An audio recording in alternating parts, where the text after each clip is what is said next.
Assalamualaikum warahmatullahi wabarakatuh. Perkenalkan, nama saya Wahyu Leni Sandi Arini. Saya seorang tenaga pendidik di TK PGRI 2 Ngajum. Hari ini saya akan mengajak teman-teman semua untuk belajar tentang apa itu pembelajaran mendalam. Bagaimana cara penerapannya, siapa saja yang dapat terlibat dalam kegiatan pembelajaran mendalam, dan apa manfaat untuk peserta didik di sekolah maupun untuk guru. Saya hari ini akan ditemani oleh beberapa rekan-rekan saya. Mari simak videonya bersama. Selamat siang teman-teman semua. Terima kasih atas kehadirannya pada hari ini. Kita berkumpul di sini akan membahas apa itu pembelajaran mendalam. Sebelum kegiatan kita lakukan, marilah kita berdoa agar kegiatan ini berjalan dengan lancar. Berdoa dipersilahkan. Selesai. Baiklah, langsung saja pada materi yang pertama, yaitu modul 1 tentang pola pikir atau lebih penting dari keterampilan. Pola pikir bisa disebut juga dengan mindset, adalah suatu fondasi dari keterampilan atau skill set. Bisa kita lihat di sini. Dan alat merupakan toolset. Pola pikir merupakan cara melihat dan cara berpikir saat menghadapi suatu masalah. Pola pikir juga berperan untuk memperluas cara seseorang dalam melihat dan berpikir. Nah, mengapa manusia berbeda-beda? Karena manusia memiliki mindset atau kumpulan keyakinan yang akan menemukan cara seseorang melihat dan berpikir terhadap suatu kejadian atau peristiwa. Di sini, pola pikir dibagi menjadi dua, yaitu pola pikir tetap dan pola pikir bertumbuh, atau bisa disebut juga dengan growth mindset dan fixed mindset. Pada pola pikir bertumbuh, orang akan cenderung memiliki keyakinan bahwa kecerdasan dan keterampilan bisa dikembangkan melalui belajar dan berusaha. Akan tetapi, manusia yang memiliki pola pikir tetap cenderung memiliki keyakinan bahwa keterampilan dan kecerdasan bersifat tetap dan tidak bisa diubah, atau bisa disebut juga dengan bawaan. Bisa kita lihat di sini pada konsep pola pikir tetap dan pola pikir bertumbuh. Pada pola pikir tetap, kalau ada tantangan misalnya, orang-orang akan cenderung menghindari. Akan tetapi pada pola pikir bertumbuh, mereka akan lebih menerima. Pada pola pikir tetap, mereka akan lebih mudah menyerah, mubazir, atau membuang-buang kesempatan. Mereka menganggap suatu konteks permasalahan itu sebuah ancaman. Akan tetapi apabila pada pola pikir bertumbuh, mereka akan menganggap itu semua sebuah inspirasi. Nah, menurut teman-teman, apakah pola pikir tetap dan pola pikir bertumbuh pada manusia itu bisa kita kembangkan? Bisa kita lihat di sini. Nah, bisa kita lihat di sini pada konsep pola pikir bertumbuh, atau bisa disingkat dengan PPP. Dari pola pikir tetap ke pola pikir bertumbuh. Berubah dari pola pikir tetap ke pola pikir bertumbuh memerlukan yang pertama, yaitu kesadaran diri, komitmen untuk belajar, dan keterampilan untuk menghadapi suatu tantangan. Dalam pola pikir ini, kita memerlukan pola pikir yang sehat, terbuka, melihat situasi sebagai peluang, menerima keadaan, kritik, dan saran tanpa menyerah. Memotivasi diri itu penting untuk menjadikan kita, memberikan inspirasi kepada kita. Menurut Bunda Merli, apa itu PBB? Bahwa kemampuan dan kecerdasan seseorang itu dapat dikembangkan melalui melalui usaha dan pembelajaran. pengalaman, bukan sesuatu yang tetap sejak lahir ataupun berdasarkan pengalaman nyata. Menurut Bunda Melda, mengapa PBB itu dibutuhkan? Menimbulkan optimis diri dalam menghadapi tantangan dan kesulitan. Betul sekali, menumbuhkan seseorang untuk terus berkembang dan meningkatkan ketahanan mental, belajar dari kesalahan, serta mengembangkan potensi diri untuk tumbuh dan belajar. Pada modul 2, kita akan belajar mengenai konsep pembelajaran mendalam. Pada pembelajaran mendalam itu ada 3 prinsip, yaitu berkesadaran, bermakna, serta menggembirakan. Menurut Bunda Merli, berkesadaran itu yang seperti apa? Menurut saya yang berkesadaran itu dengan memberikan kenyamanan peserta didik dalam belajar serta meningkatkan fokus konsentrasi dan pola pikir dan memberikan perhatian, kemudian memberikan kesadaran terhadap proses berpikir peserta didik dan memberikan keterbukaan terhadap perspektif baru. Betul, atau bisa dikatakan juga kita memberikan suatu keingintahuan terhadap pengetahuan dan pengalaman baru kepada anak-anak. Dalam prinsip pembelajaran bermakna, menurut Bu Melta itu seperti apa? Menurut saya, bermakna itu seperti relevan dengan kehidupan nyata, keterkaitan dengan pengalaman sebelumnya, keterkaitan dengan bidang ilmu lain atau pembelajaran sepanjang hari. Dan yang terakhir yaitu menggembirakan. Kita dapat menciptakan lingkungan pembelajaran yang interaktif, aktivitas pembelajaran yang menarik, menginspirasi, serta memberikan tantangan yang memotivasi, serta tercapainya keberhasilan belajar untuk peserta didik kita. Kembali pada peta konsep, dalam berkesadaran, bermakna, menggembirakan ada 4 olah pikir. Yang pertama yaitu olah pikir, olah hati, olah rasa, dan olah raga demi mewujudkan suatu dimensi profil lulusan.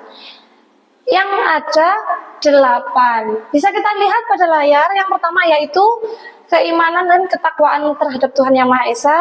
Yang kedua, kewarganegaraan. Yang ketiga, kreativitas. Yang keempat, penalaran kritis. Yang kelima, kolaborasi. Yang keenam, kemandirian. Yang ketujuh, kesehatan. Dan yang kedelapan, komunikasi. Untuk mencapai upaya atau melaksanakan prinsip pembelajaran tersebut ada 4 cara. Yang pertama yaitu olah pikir, olah hati, olah rasa, dan juga olahraga. Berdasarkan modul yang sudah kita baca sebelumnya, menurut Bunda Merli, olah hati itu yang seperti apa? Proses pendidikan yang bertujuan untuk mengasah kepekaan batin serta membentuk budi pekerti dan menanamkan nilai moral dan spiritual. Betul sekali, melalui olah hati kita bisa mengarahkan peserta didik untuk mengenal, memahami nilai-nilai kebaikan, membentuk kesadaran diri akan tanggung jawab moral, menumbuhkan sikap saling menghormati dan peduli terhadap orang lain, serta mengembangkan kepekaan spiritual sebagai landasan kehidupan. Pada pola olah pikir atau intelektual, proses pendidikan yang berfokus pada pengasahan akal budi dan kemampuan kognitif seperti kemampuan memahami, menganalisa, dan memecahkan suatu masalah. Pada olah rasa atau estetika, menurut Bunda Melta, itu yang seperti apa? Menurut saya, merasa merupakan proses pendidikan yang bertujuan untuk mengembangkan kepekaan estetika, empati, dan kemampuan menghargai keindahan serta hubungan antar manusia. Serta olah rasa dapat membantu peserta didik memahami dan menghargai perasaan orang lain sehingga tercipta hubungan sosial yang harmonis. Dengan mengasah rasa, seseorang dapat merasa lebih peka terhadap nilai-nilai moral, spiritual, dan kebenaran, menciptakan keharmonisan dalam kehidupan. Nah, untuk yang terakhir yaitu olahraga atau kinestetik. Pada bagian ini pendidikan bertujuan untuk menjaga, meningkatkan kesehatan fisik, kekuatan tubuh, serta membentuk karakter melalui kegiatan jasmani. Olahraga juga dapat membantu menciptakan harmoni antara tubuh serta jiwa. Pada modul 3, kita juga akan membahas tentang pengalaman belajar pada pendekatan pembelajaran mendalam. yang memberikan pengalaman belajar kepada peserta didik kita dengan memahami, mengaplikasikan, dan merefleksi. Pengalaman belajar yang diciptakan oleh proses yang dialami individu untuk memperoleh pengetahuan, keterampilan, sikap, atau nilai. Pengalaman ini terjadi di berbagai lingkungan seperti di sekolah, tempat kerja, rumah, maupun dalam kehidupan sehari-hari, dan melibatkan interaksi dengan materi pembelajaran, guru, teman sejawat, ataupun lingkungan. Kita akan membahas tentang asesmen dalam pembelajaran mendalam. Penilaian atau asesmen adalah proses pengumpulan dan pengolahan informasi untuk mengetahui kebutuhan belajar dan capaian perkembangan atau hasil belajar murid. Asesmen dapat menggunakan beragam teknik atau instrumen penilaian yang sesuai dengan tujuan pembelajaran. Di sini prinsip asesmen dibagi menjadi 3, yaitu berkeadilan, objektif, serta edukatif. Maksudnya berkeadilan yaitu pendidik melakukan penilaian yang tidak bisa dilihat dari latar belakang, identitas, atau kebutuhan khusus peserta didik. Jadi kita harus adil, gak boleh itu membedakan antara peserta didik satu maupun peserta didik yang lainnya. Yang kedua yaitu objektif. Penilaian yang didasarkan pada informasi faktual atau pencapaian perkembangan serta hasil belajar peserta didik. Yang ketiga, edukatif. Penilaian yang hasilnya digunakan sebagai umpan balik bagi pendidik, peserta didik, dan orang tua untuk meningkatkan proses pembelajaran dan hasil belajar.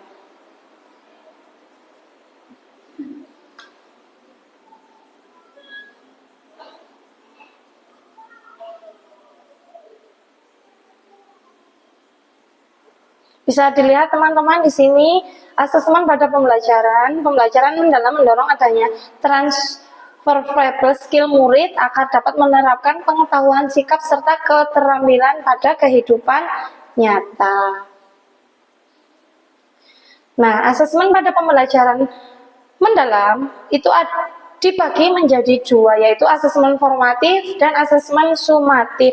Menurut Bunda Merli, kalau melihat dari modul bacaan ini, asesmen formatif itu yang seperti apa? Asesmen formatif yang tujuannya untuk memberikan informasi atau umpan balik bagi setiap pendidik maupun murid untuk memperbaiki cara proses belajarnya. Asesmen formatif juga dapat berupa asesmen as learning dan for learning, atau bisa dikatakan juga asesmen di awal pembelajaran dan asesmen dalam proses pembelajaran. Misalnya, contohnya asesmen di awal pembelajaran itu menurut Bunda Merli, apa yang biasa Bunda Merli terapkan di kelas itu yang seperti apa? Seperti bikin jurnal reflektif dan checklist kemajuan belajar. Untuk yang dalam proses pembelajaran, biasanya untuk asesmennya yang Bunda Merli gunakan itu asesmen yang seperti apa? Seperti peta konsep dan observasi. Terima kasih untuk jawabannya. Nah, kita beralih ke asesmen sumatif. Menurut Bunda Melta sendiri, asesmen sumatif itu asesmen yang seperti apa? Asesmen sumatif menurut saya asesmen yang dilakukan untuk memastikan pencapaian tujuan pembelajaran atau hasil belajar murid di akhir periode pembelajaran. Nah, untuk teknik-teknik asesmen sumatif ini biasanya Bunda Melta menggunakan teknik yang seperti apa? Teknik asesmen of learning yang bertujuan untuk mengatur capaian pembelajaran murid pada akhir pembelajaran. Untuk asesmen pada pembelajaran mendalam, yaitu asesmen formatif dan sumatif diterapkan dengan penekanan pada asesmen autentik dan holistik. Kalau autentik itu penilaian yang mempresentasikan realitas kehidupan atau konteks sehari-hari, berfokus pada proses dan produk belajar dalam konteks yang nyata dan bermakna. Untuk yang holistik, penilaian yang melihat keseluruhan aspek kemampuan siswa secara utuh dan terpadu, meliputi pengetahuan, keterampilan, dan sikap, dapat terintegrasi sebagai dimensi pembelajaran untuk memberi gambaran komprehensif terhadap pengembangan belajar siswa. Nah, bisa kita lihat di sini ada peta konsepnya tentang penilaian formatif serta penilaian sumatif. Yang berikutnya kita akan membahas modul 5, yaitu perencanaan pembelajaran mendalam. Pada perencanaan pembelajaran mendalam, desain pembelajaran menentukan kerangka pembelajaran meliputi 1. Praktik pedagogis, 2. Kemitraan pembelajaran, yang ketiga lingkungan pembelajaran, yang keempat pemanfaatan digital. Bisa kita lihat bersama-sama di sini untuk praktek pedagogis, yaitu suatu strategi mengajar yang dipilih guru untuk mencapai tujuan belajar dalam mencapai dimensi profil lulusan. Yang pada modul 2 tadi sudah kita bahas, ada berapa profil lulusan? 8.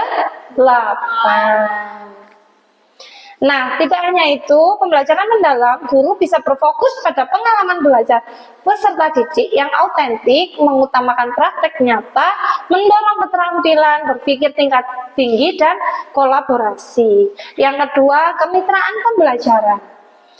Membentuk suatu hubungan yang dinamis antara guru, peserta didik, orang tua, komunitas, dan mitra profesional. Pendekatan ini memindahkan kontrol pembelajaran dari yang berpusat pada guru saja menjadi kolaborasi bersama. Untuk yang ketiga, lingkungan pembelajaran. Keterlibatan lingkungan pembelajaran menekankan integrasi antara ruang fisik, ruang virtual, dan budaya belajar untuk mendukung pembelajaran mendalam.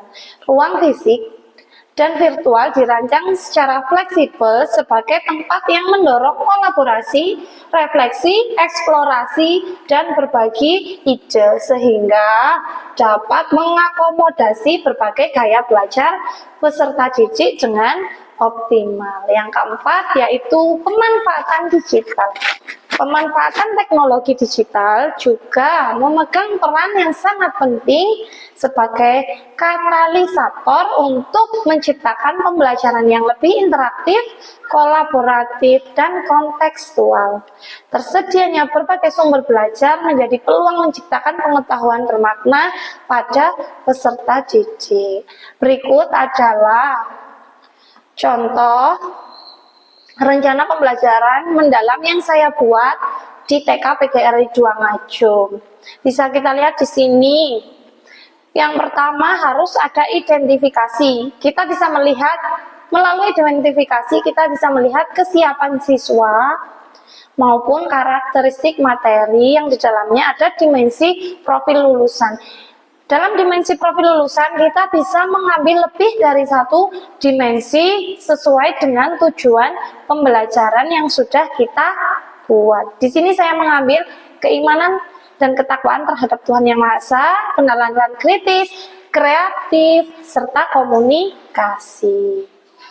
Nah, untuk capaian pembelajarannya sesuai dengan kebutuhan peserta didik. Yang kedua yaitu desain pembelajaran, meliputi tujuan pembelajaran, prinsip pembelajaran, praktik pedagogis, kemitraan pembelajaran, lingkungan pembelajaran, dan pemanfaatan digital. Sesuai desain pembelajaran yang baru saja kita bahas. Untuk langkah-langkah pembelajaran, itu ada pengalaman pembelajaran awal, mencangkup prinsip pembelajaran mendalam yaitu berkesadaran, bermakna, serta menggembirakan. Kemudian untuk deskripsi langkah-langkah pembelajaran, yang pertama yaitu memahami. Bisa dilihat teman-teman, mengaplikasikan serta merefleksi. Dalam kegiatan pembelajaran kita juga bisa mencantumkan kegiatan pramatematika, pramenulis maupun pramembaca. Nah, yang terakhir yaitu asesmen pembelajaran. Kita bisa melakukannya pada asesmen awal pembelajaran. Di sini ada indikator ketercapaian pembelajaran dan perilaku-perilaku yang dapat teramati. Sekian yang dapat saya sampaikan pada modul 5 ini. Untuk selanjutnya nanti bisa saya share contoh perencanaan pembelajaran mendalam kepada teman-teman. Teman-teman, pada modul 6 kita akan membahas tentang pengalaman belajar. pada pembelajaran mendalam, pengalaman belajar meliputi 3, yaitu yang pertama memahami, mengaplikasikan, serta merefleksi.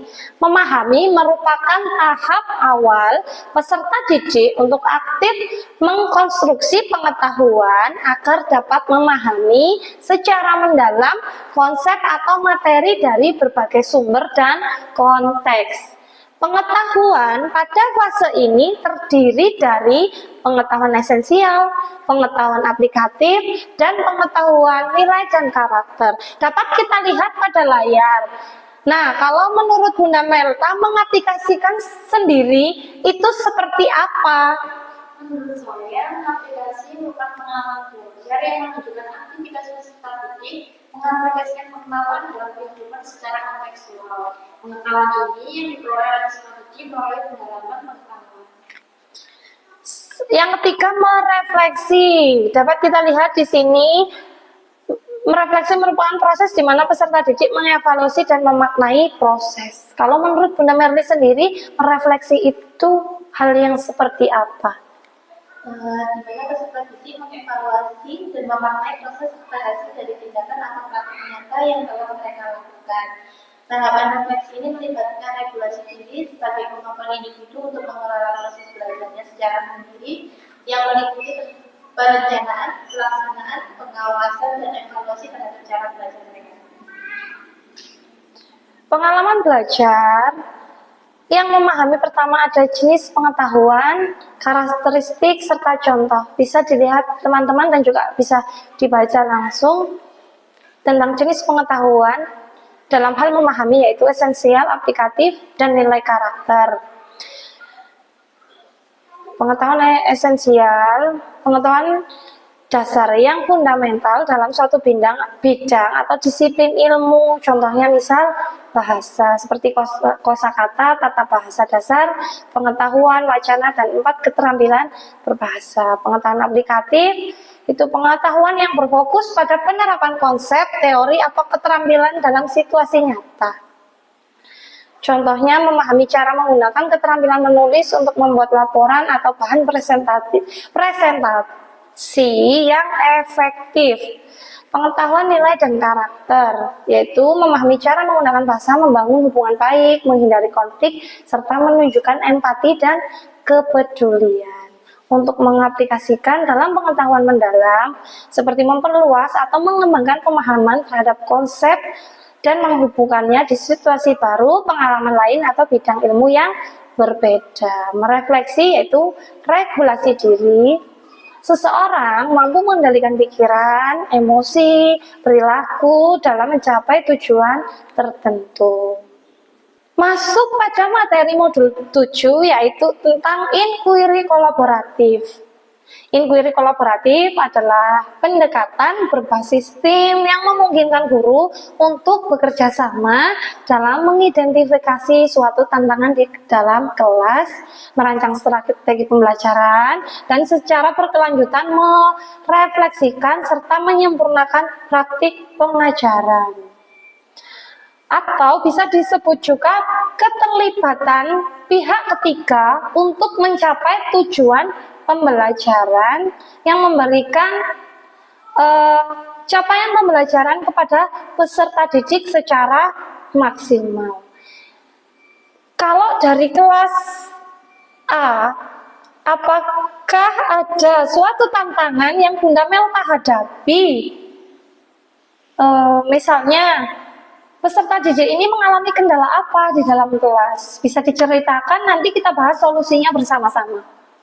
Baik, di kelas A, saya memiliki tantangan di peserta didik saya, di mana dia ini sangat kesulitan dalam mengenal bentuk atau angka, namun dia bisa lebih cepat di dalam mengenal keagamaan atau budaya. Nah, menurut Bunda, solusi apa yang harus saya berikan untuk peserta didik saya agar dia bisa mengenal angka dan mengimbangi prestasi keagamaan? Kalau dari saya mungkin kita bisa memanfaatkan media pembelajaran yang ada di kelas terlebih dahulu, misal menggunakan kartu angka, bisa kita berikan kepada anak-anak itu sambil bernyanyi. Yang kedua, kita juga bisa menggunakan APE dari bahan-bahan alam seperti batu-batu berwarna-warni. Itu anak kita ajak menyusun huruf dari batu-batu tersebut. Kan kalau dari warna itu anak lebih cenderung tertarik ya Bunda. Dari situ mungkin memang membutuhkan proses yang lama, tapi kan lama-kelamaan anak akan terbiasa mengenal huruf. Kalau dari Bunda Melly sendiri? Kalau menurut saya tambah sedikit, mungkin cara pembelajarannya bisa melalui dengan cara bermain. Nah, nanti di waktu bermain itu nanti bisa kita kenalkan dengan cara kita berhitung bersama. Mungkin anak-anak yang menjadi anak-anak belajar bisa mengikuti secara perlahan. Seperti itu. Semoga bermanfaat. Baik, terima kasih Bunda atas saran dan solusi. Kalau bukan permasalahan ya, tantangan di kelas B, Bunda Merly sendiri mengalami hal yang seperti apakah untuk peserta didik Bunda?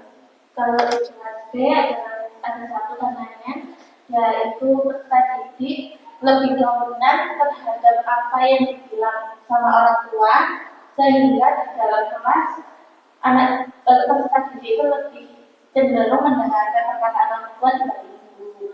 Mungkin ada solusi atau saran bagaimana untuk menanggapi tantangan yang saya hadapi dalam kelas. Mau Bunda Merly terlebih dahulu misalnya seperti apa?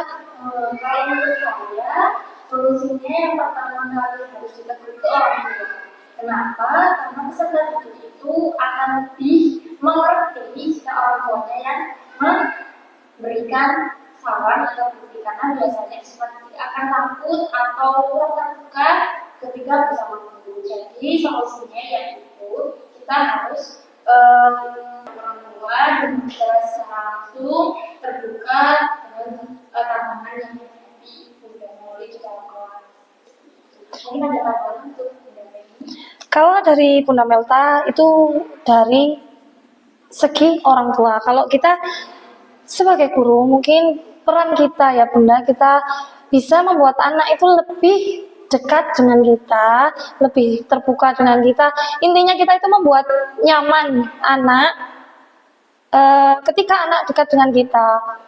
Misalnya, kalau dia mempunyai teman favorit di kelas, kita bisa mendekatkan anak tersebut dengan teman favoritnya. Kan kita pancing dulu nih mulai dari temannya. Nah, lama-kelamaan kan anak tersebut bisa mengikuti, sehingga lama-kelamaan atau lambat laun anak bisa berbaur secara normal dengan teman-teman maupun di lingkungan sekolah dan juga guru. Kalau menurut saya seperti itu. Terima kasih atas sarannya, masukannya dari Bunda. Semoga menjadi masukan yang baik untuk saya. Nah, untuk inquiry kolaboratif sendiri adalah sebuah siklus yang berfokus pada 4 komponen utama, yaitu assess, design, implement, measure, reflect, and change. Dalam siklus ini, kita tidak hanya mengandalkan pengalaman pribadi, tetapi juga bekerja dengan pemimpin sekolah, pemangku, kepentingan lainnya untuk menghasilkan tindakan yang lebih baik, berbasis data dan bukti. Kolaborasi inquiry bukan hanya tentang berdiskusi secara informal atau melakukan refleksi secara individu, tetapi lebih pada proses berpikir kritis yang sistematis dan berbasis data untuk menciptakan budaya belajar yang kuat di sekolah. Melalui pendekatan ini, kita dan kepala sekolah berkomitmen untuk terus belajar dan berkembang secara profesional. Semoga semua pembahasan ini bisa bermanfaat untuk kita semua dan bisa kita terapkan di sekolah. Akhir kata dari saya, wassalamualaikum warahmatullahi wabarakatuh. Waalaikumsalam warahmatullahi wabarakatuh. Apa itu pembelajaran mendalam? Pembelajaran mendalam adalah proses belajar yang tidak hanya melibatkan atau membuat anak-anak menghafal, tetapi juga memahami apa yang mereka pelajari. Anak diajak untuk berpikir, bertanya, serta mengaitkan pembelajaran pada pengalaman mereka sehari-hari. Misalnya, saat belajar tentang buah, anak tidak hanya menyebutkan nama buah, akan tetapi anak juga akan mengetahui rasa buah, warna, serta manfaatnya. Siapa yang bisa menggunakan atau terlibat dalam pembelajaran mendalam di sekolah? Pembelajaran mendalam bisa dilakukan oleh guru dan peserta didik. Guru berperan membimbing dan memberikan pertanyaan yang membuat anak berpikir lebih jauh. Anak-anak diajak aktif, bukan hanya duduk, diam, dan mendengarkan. Mereka bisa bercerita, bertanya, mencoba, dan berdiskusi sesuai dengan tahap usianya. Kapan biasanya pembelajaran mendalam diterapkan? Pembelajaran mendalam bisa diterapkan setiap hari dalam kegiatan belajar. Misalnya, saat anak bercerita, bermain peran, membuat gambar, atau saat anak-anak biasanya bertanya dan mengamati tentang lingkungan. Tidak harus menunggu pelajaran tertentu, setiap kesempatan bisa menjadi momen pembelajaran mendalam. Di mana pembelajaran mendalam bisa dilakukan, tidak hanya di kelas, pembelajaran mendalam bisa dilakukan di perpustakaan, halaman sekolah, taman, bahkan kantin. Misalnya, saat anak-anak kita ajak ke taman sekolah dan mengamati tanaman dan belajar tentang bagian-bagian tumbuhan, anak-anak bisa belajar secara langsung dalam mengamati dan menyentuh tanaman tersebut. Mengapa pembelajaran mendalam itu penting? Karena adanya pembelajaran mendalam itu akan membuat anak menjadi lebih paham dan lebih lama dalam daya ingatnya. Kemudian mereka juga lebih tertarik sehingga lebih semangat untuk pembelajarannya. Pembelajaran mendalam dapat membantu anak untuk berpikir menjadi lebih kritis dan membangun dasar yang kuat dalam proses pembelajaran mendalam. Bagaimana cara menerapkan pembelajaran mendalam di kelas? Guru dapat memberikan pertanyaan terbuka, misalnya mengajak anak bermain, memberikan suatu karya dan melakukan kegiatan untuk melibatkan tangan dan pikirannya. Juga mengajak anak untuk menghitung benda di sekitaran mereka dan bermain matematika dengan cara lagu dan gerakan. Nah, itu tadi kegiatan pembelajaran yang telah kami lakukan. Semoga dengan kegiatan ini bisa memberikan manfaat bagi kita semua. Terima kasih. Assalamualaikum warahmatullahi wabarakatuh.